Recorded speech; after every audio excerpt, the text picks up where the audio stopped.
33년 기자 경력, 신문사 대표 남성숙의 호남 천년 동안 우리가 꼭 알아야 할 인물 이야기, 전라도 천년의 얼굴책 내용입니다. 한국 최초의 여류 소설가 박화성. 나를 살려내라.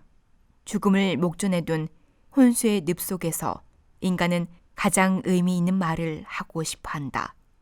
누구나 마지막 사투를 다해 자신의 진액을 쏟아내 한마디 한다. 그러나 1988년 1월 30일 오후 6시 우리나라 최초의 여류 소설가 박화성이 수많은 미사여구를 버리고 절박하게 울부짖은 말은 나를 살려내라는 것이었다. 자신의 사전에 적당이라는 단어를 싹 지우고 매사에 지나칠 만큼 결백했으며 자신의 질서를 철저히 고수했던 여인, 비범한 절제력과 의지력, 강한 정신력을 문학과 삶 곳곳에 내뿜어 단단한 남성을 떠올리게 했던 여류 소설가는 죽음 앞에 붕괴되는 자신을 받아들이기 싫어 살려내라는 신음을 했을까?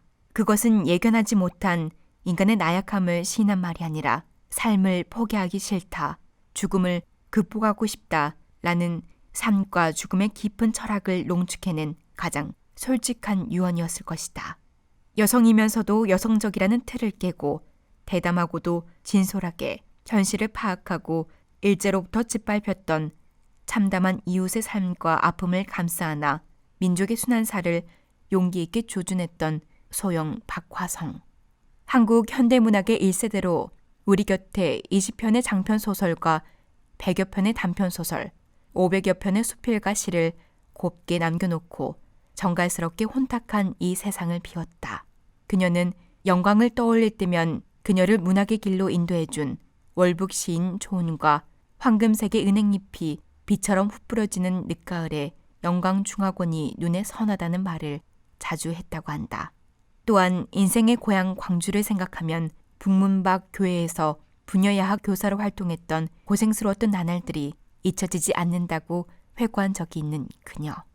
어린 시절 동경과 흠모의 눈길로 오래오래 바라보고 있노라면 새파랗게 잔잔했던 그 호수는 찬란한 꿈과 희망을 무지개 줄기처럼 뻗쳐주기도 했다는 목포로 달려간다. 그녀의 족적을 더듬어 가보니 1962년까지 살았던 목포시 용당동 시댁 앞마당에는 바로 이곳이 첫 장편소설 백화를 써놨던 곳이라는 표적비가 버터 박혀있고, 그녀를 아꼈던 목포 시민들은 목포 향토 문화관 내에 박화성 기념관을 마련했다. 비교적 유복한 집 막내딸로 태어났으나 아버지가 첩을 두는 바람에 정신적으로 깊은 고립하이고 유달리 소설을 좋아했던 어머니 김은선의 영향을 받아 7세 때부터 유충열전, 구운몽 등 100여 권이 넘는 소설을 읽어낸다. 남달리 집념이 강했던 화성은 10살 때 고등과 3학년에 편입하고 월반에 올반을 거듭해 12살 때 목포 정명여학교를 졸업, 이듬해 상경에 서울 숙명여고부에 진학, 15살의 어린 나이에 졸업과 동시에 교원 자격증을 받는다.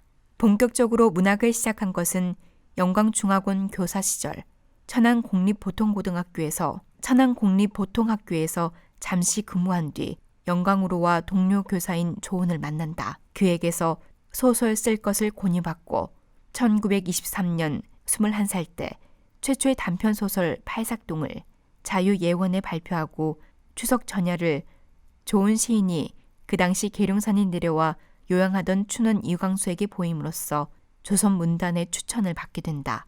춘원이 추천하면서 우리는 우리 누이들 중에서 이렇게 정서 있고 힘 있는 이를 만나는 것을 심히 기뻐하지 않을 수 없다고 축복해준 추석 전야는 그녀가 잠시 일본에 건너가 일본 여자대학 영문과에 다니면서 압박과 서름이 가장 심했던 여직공들의 참담한 생활을 소재로 하고 있다. 그 후 1932년 여성으로서는 우리 문학사의 최초로 장편소설 백화를 동아일보에 연재하면서 물꼬를 튼다.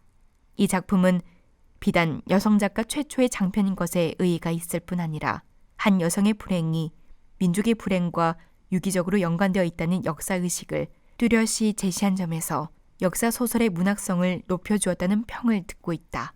생전에 한국문학상, 예술원상, 3일 문화상을 받은 박화성은 문학의 피를 가족에게 내려 장남 천승준, 차남 승세, 삼남 승걸, 맏며느리 이계희씨가 그 업을 잇고 있다.